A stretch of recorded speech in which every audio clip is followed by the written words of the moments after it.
히브리서 3장 1절로 6절 말씀입니다. 그러므로 함께 하늘의 부르심을 받은 거룩한 형제들아, 우리가 믿는 도리의 사도이시며 대제사장이신 예수를 깊이 생각하라.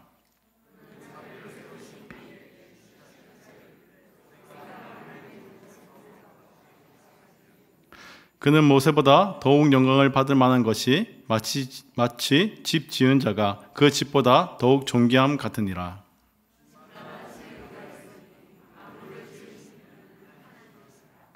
또한 모세는 장래에 말할 것을 증언하기 위하여 하나님의 온 집에서 종으로 신실하였고 하나님의 집을 맡은 아들로서 그와 같이 하셨으니 우리가 소망의 확신과 자랑을 끝까지 굳게 잡고 있으면 우리는 그의 집이라. 아멘. 제가 별것 아닌데 새해 첫 수요 예배다 이렇게 하니까 부담감이 있더라고요. 무슨 말씀을 좀 해야 되지? 그러면서 좀 이렇게 부담감이 좀 있었습니다. 그러면서도 한편으로는 기대감이 좀 있었습니다. 왜냐하면 제가 12월에 이제 마지막 이제 설교를 청년들하고 같이 하면서요, 그 청년들에게 주시는 하나님의 말씀이 뜻을 세우라는 것이었어요. 한 해를 마무리하면서 우리의 한 해를 돌아보니까 어땠을까 하는 생각들을 하게 되는데, 그러면서 이제 청년들하고 같이 이야기를 하기를, 이 다니엘서를 통해서 우리 뜻을 세우라는 말씀을 전했는데요, 이 다니엘서를 통해서 어두웠던 그 시기를 우리에게 보여주시더라고요. 하나님께서 사람들이 말하기를 하나님이 계실까? 하나님이 계시면 이런 일들이 있을까? 하나님은 어쩌면 우리 삶 속에 역사하지 않을 거야 라고 이렇게 여기는 시대가 이 다니엘 시대였는데, 우리의 모습을 돌아보니까요, 주일날은 우리가 예배를 잘 드리고 말씀을 듣고, 그런데 삶의 자리에 돌아가서는 하나님을 잊어버리는 거예요. 그게 뭐냐면 우리 스스로, 우리는 입으로는 그렇게 말하지 않는데 속으로는 하나님은 안 계실 거야 하는 그런 마음들이 나타나는 게 아닐까 하는 생각들을 하게 되었습니다. 그런데 하나님께서 우리 청년들에게 주시는 말씀이 뜻을 세워라. 다니엘과 세 친구를 보고 있는데 하나님께서 그렇게 말씀하시더라고요. 이 암울한 시대에도 나의 백성은 있었다. 내가 원하는 나의 백성의 모습은 이러하다 하면서 다니엘과 세 친구의 모습을 보여주시는 거예요. 모두가 하나님이 없다고 해도 나는 하나님이 나의 하나님이십니다. 나의 주인이십니다. 어느 곳에서든 나는 하나님을 섬기겠습니다. 그래서 그것을 표현하기 위해서 뜻을 세우는 그 다니엘. 청년들에게 그렇게 도전했습니다. 여러분, 새해를 시작할 때 어떻게 시작하겠습니까? 뜻을 세웠으면 좋겠습니다. 우리가 성도라 불리잖아요. 성도라 불린다면 다른 모습이 있어야 되지 않겠습니까?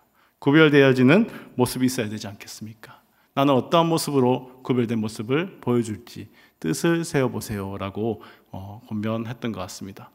그러면서 또 첫 수요 예배는 또 하나님께서 어떠한 말씀으로 우리에게 전해주실까 하는 그러한 기대감이 있었는데요, 그 가운데 하나님께서 히브리서 3장 1절 말씀을 저에게 보여주시더라고요. 그래서 함께 우리 이 말씀을 가지고 함께 나누면 좋겠다라는 그런 생각들을 하게 되었습니다. 우리는 조금 전에도 제가 말씀드렸는데요, 사람들은 우리를 무엇이라 부르냐면 성도라고 부릅니다. 우리가 거룩하게 구별되었다는 뜻인데요, 우리는 하나님의 백성으로 거룩하게 구별된 그러한 삶들을 살아가지 않습니까? 이 성도라는 그 이름의 표현들을 우리가 가장 많이 쓰는 그러한 용어이지요. 우리의 삶은 그러한 삶을 나타내는 삶이 되고 있습니까? 그런데 오늘 히브리서 기자는 이 성도들을 향해서 다른 표현을 좀 사용합니다. 3장 1절 말씀에 이렇게 말씀하죠. 함께 하늘의 부르심을 받은 거룩한 형제들. 하나님을 믿는 사람들을 향해 이렇게 말하고 있다는 겁니다. 함께 하늘의 부르심을 받은 거룩한 형제들. 우리가 예수님을 믿고 성도로 살아가는 것, 이것이요, 우리는 잘못 생각하고 있을 때가 많습니다. 내가 하나님을 믿어서, 내가 하나님을 선택해서, 그래서 내가 성도로서 살아간다라고 생각할 수 있는데, 오늘 본문은 그것이 아니라는 것을 알려주죠. 하늘의 부르심을 받은, 우리는 모두가 하늘의 부르심, 곧 하나님의 부르심을 받은 자들이라는 사실을 잊지 않고 살아가야 합니다. 이것을 우리가 기억하며 살아간다면 우리의 삶의 모습은 달라져야 한다는 것이죠. 하나님의 부르심을 받았다는 것은 하나님께서 우리를 필요에 의해서 하나님께서 우리에게 어떠한 목적을 두시고 우리를 부르셨다는 것이죠. 그러니 우리는 그 이유를 알고 그 부르심에 합당한 삶을 살아가야 하는 것입니다. 저와 여러분은 하늘의 부르심을 받아서 예수 그리스도를 믿고 죄 사함을 받았습니다. 이것을 믿으십니까? 그래서 이제 거룩한 형제들이라고 불려지게 된 것입니다. 오늘 말씀은 하나님의 부르심을 받은 거룩한 자들로서 어떻게 이 땅을 살아가야 할지에 대해서 우리에게 말씀하고 있습니다. 오늘의 제목인데요. 예수님을 깊이 생각하라 라고 우리에게 권면하고 있다는 것이죠. 성도는 예수를 깊이 생각하는 사람들이 되어야 하는 것입니다. 깊이 생각하다. 헬라어로는 카타노에오라는 단어를 쓰고 있습니다. 이것은요, 어떤 것에 대해서 전심으로 몰두해서 뚫어지게 바라보는 것. 이렇게 표현을 하고 있습니다. 즉, 예수에 대해서 깊이 생각하라고 하는 것은 예수님에 대해서 집중해서 전심을 다해서 생각한다는 것입니다. 그냥 예수님, 흙에서 한번 보고 마는 것이 아니라 잠시 예수를 생각했다가 마는 것이 아니라 예수 앞에 예수께 붙들려서 사로잡혀서 그분에 대해서 깊이 생각하고 철저하게 생각해서 우리의 지각이 열리고 우리의 지식이 열리고 우리의 눈이 열리고 우리의 중심이 열려지도록 예수를 깊이 묵상하라고 우리에게 도전하고 있다는 것입니다. 어떻게 하면 깊이 생각하게 될까요? 여러분, 어떨 때 여러분은 깊이 생각하게 됩니까? 사물을 혹은 상황을 혹은 사람을 우리가 어떠할 때 깊이 생각하게 되죠? 그것이 우리에게 필요할 때 또는 그것을 사랑할 때 우리는 깊이 생각하게 되는 것입니다. 저는요, 성향이 아주 계획적이고 그러한 사람입니다. 그래서 뭔가를 필요하다 이라면 철저하게 조사합니다. 그래서 필요할 때는 어떤 것이 필요한지 다 조사하고요. 또 그것을 어떻게 하면 싸게 구입할 수 있는지 쫙 조사하고요. 그거에 따라서 쭉 살펴보다가 비교 다 해보면서 이거구나. 근데 이게 진짜 나한테 필요할까? 한 번 더 생각해 보고요. 그리고 나서 그래도 필요하다 하면 저는 사는 사람입니다. 그래서 장바구니에 엄청나게 많이 담겨 있다가 순식간에 다 사라집니다. 생각해 보면 필요 없거든요. 그래서 잘 구매하지 않는 하지만 어쨌든 이렇게 철저하게 저는 생각을 하거든요. 내게 필요한 것에 대해서는 또 한 번 생각해 보고 정말 이것이 될까? 여러 가지 생각들을 하게 되는 것이죠. 사람도 마찬가지인 것 같습니다. 제가 좋아하는 사람이라면 그 사람을 깊이 생각하지 않을까요? 내가 사랑하는 사람이 무엇을 좋아할까? 내가 무엇을 해주면 더 기뻐할까? 이 사람을 사랑하기 때문에 더 많은 것을 생각하게 되고 깊이 있게 생각하게 되는 것이죠. 지금 지금 성경은 우리에게 뭐라고 말합니까?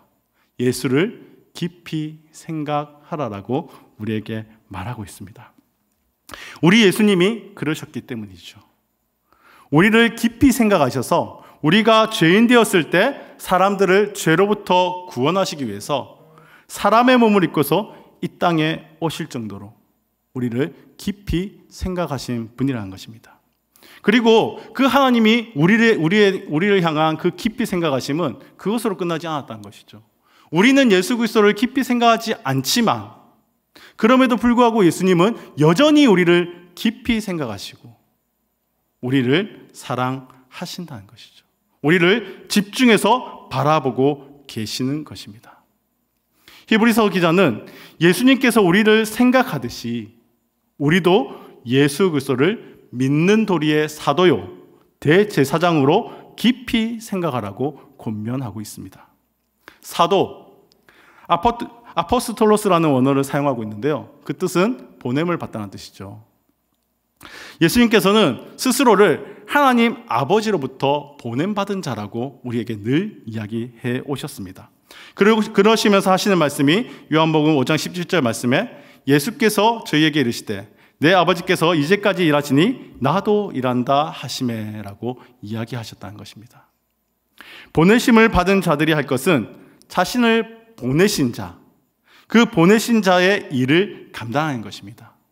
예수님은 내가 아버지로부터 보냄을 받았으니 그 일을 내가 하고 있다라고 이야기하는 것이죠. 그리고 그가 사도로서 감당한 일이 무엇이냐? 바로 대제사장으로서의 역할이라는 것입니다. 대제사장이신 예수를 깊이 생각하라. 대제사장이라고 하면 구약시대 때 사람들의 죄를 사해주기 위해서 속죄제사를 드리는 그러한 위치에 있는 사람이었습니다. 그 일을 관장하는 사람이 바로 대제사장이었는데 이 대제사장이 있어야 속죄제사가 이루어졌던 것이죠. 그런데 이 속죄제사를 위해서 필요한 것이 있죠. 바로 속죄제물입니다. 히브리서 9장 22절에서는 이렇게 말합니다. 피 흘림이 없이는 사함이 없다. 속죄제물인 양 혹은 소 같은 그러한 제물을 잡아 피를 흘려야지만 죄사함을 얻을 수 있었다는 것입니다. 우리가 예수님을 생각할 때 그분은 이 땅의 죄를 사해 주시기 위해 대제사장의 사명을 가지고 이 땅에 보내심을 받은 분이 예수 그리스도라는 사실을 기억해야 한다는 것이죠. 그런데 예수님은 대제사장으로서 속죄의 일을 하셨는데 다른 짐승을 잡아서 한 것이 아니라 예수님 스스로가 속죄 제물이 되어 주셔서 피를 흘려 주신 것입니다. 우리가 예수님을 생각한다는 것은 예수님이 우리의 대제사장 될 뿐 아니라 우리를 위해 속죄 제물이 되셔서 피를 흘리시고 돌아가신 그러한 분이라는 사실을 기억하고 그분의 은혜와 그분의 사랑을 깊이 생각해야 한다는 것입니다. 그 은혜와 사랑이 우리 신앙생활의 근간이 되기 때문이죠. 우리의 믿음이라 하는 것은, 우리의 신앙생활이라 하는 것은 우리에게 베푸신 그 십자가의 은혜와 사랑에 대한 반응이기 때문입니다. 때로 믿음 생활을 하면서 우리는 십자가의 구속을 잊어버릴 때가 참 많습니다. 우리가 예배를 드릴 때에도 이 십자가의 감격을 잊어버리고 이 예배를 드리며 나아갈 때가 참으로 많습니다. 그런데요, 우리가 그 십자가의 은혜를 잊어버리고 십자가의 사랑을 잊어버리면요, 우리가 예배를 드릴 때에도 우리가 하나님의 일을 할 때에도 신나고 즐겁지가 않다는 거죠. 오히려 힘들고 고달플 때가 많다는 것입니다.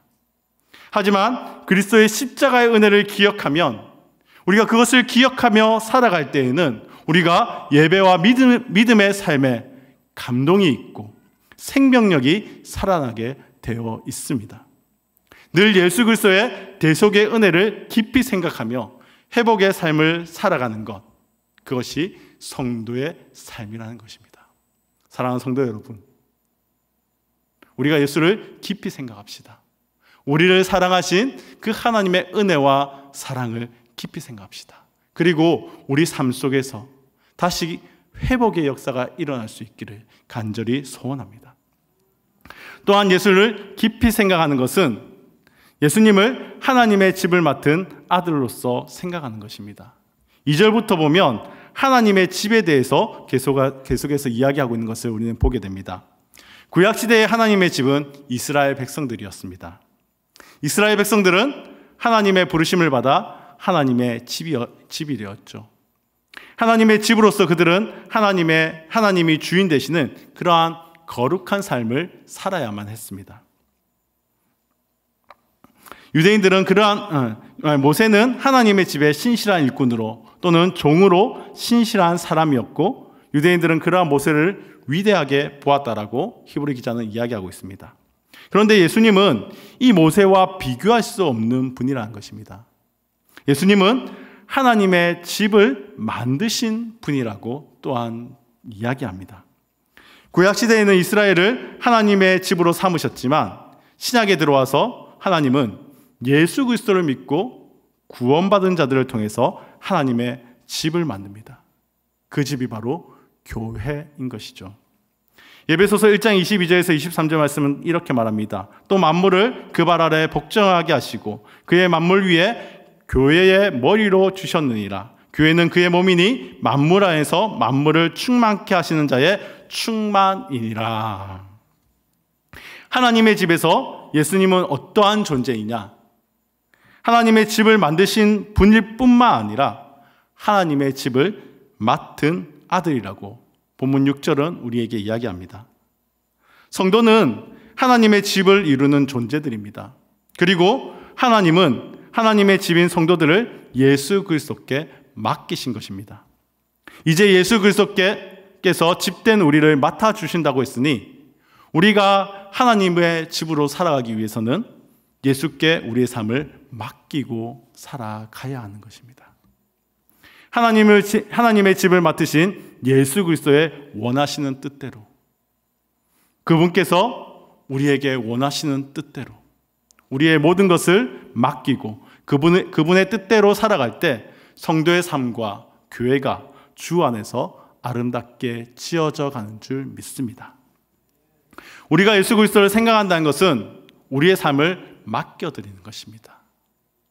우리가 예수 그리스도를 깊이 생각한다는 것은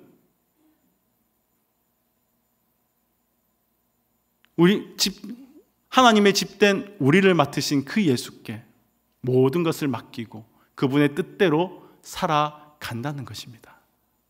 그리할 때 우리가 아름답게 지어지는 줄 믿고 그렇게 살아간다는 것이죠. 예수님께서도 그러한 삶을 사셨습니다. 자신을 보내신 하나님의 뜻대로 자신의 모든 것, 생명까지 맡기고 사셨다는 것이죠. 그것처럼 우리는 우리를 맡아주신 주님께서 우리의 삶을 가장 좋은 것으로 인도해 주실 것을 믿고 맡기는 그러한 삶을 살아가야 하는 것입니다. 히브리서 기자는 계속해서 우리가 하나님의 집으로서 어떻게 살아야 할지에 대해서 6절 말씀에서 더 자세히 이야기합니다. 우리가 소망의 확신과 자랑을 끝까지 굳게 잡고 있으면 우리는 그의 집이라. 우리가 하나님의 집, 하나님의 성전된 존재로서 살아가기 위해서 필요한 것, 그것이 무엇이냐? 소망의 확신을 가져야 한다는 것입니다. 때로는 이 세상을 살아갈 때 소망이 무너지고 절망적인 그러한 상황이 있을 때가 있습니다. 이럴 때에도 예수님을 생각하며 예수님께 소망을 두라는 것입니다. 시편 42편 11절 말씀에 이렇게 말합니다. 내 영혼아, 내가 어찌하여 낙심하며 어찌하여 내 속에 불안해하는가? 너는 하나님께 소망을 두라. 나는 그가 나타나 도우심으로 말미암아 내 하나님을 여전히 찬송하리로다. 이 땅에서 절망을 경험하게 될 때, 이 땅에서 어려운 일을 당하게 될 때 하늘에 소망이 있음을 바라볼 수 있어야 한다는 것이죠. 지지난 예배 시간에 들었던 우리 짐 엘리엇 선교사의 이야기를 기억하십니까? 짐 엘리엇 이 선교사는 대학을 스스로 졸업할 정도로 아주 엘리트인 사람이었습니다. 많은 사람들이 이 엘리엇을 바라보면서 정말 이 능력 있는 하나님의 종으로 쓰임받을 것이야. 아마 이 미국의 개척교회를 하고 놀라운 부흥들을 일으키고 하나님께 크게 쓰임받는 그러한 사람이 될 것이야 라고 사람들은 생각했다는 것이죠. 그런데 이 짐 엘리엇은 기도하는 가운데 그러한 길을 걸어가는 것이 아니라 자신을 선교사로 부른다는 것을 알게 됩니다. 자신의 약혼녀였던 엘리자벳과 함께 에콰도르 선교사로 부르심을 받게 되는데 그 가운데도 아우카족 선교를 계획하게 되는 것입니다. 이 아우카족은 모두가 반기하지 않는 그러한 종족이었죠. 그들에게 좀 더 효과적으로 다가가기 위해서 비행기를 타면서 선물도 드려서 그들의 환심을 사게 됩니다.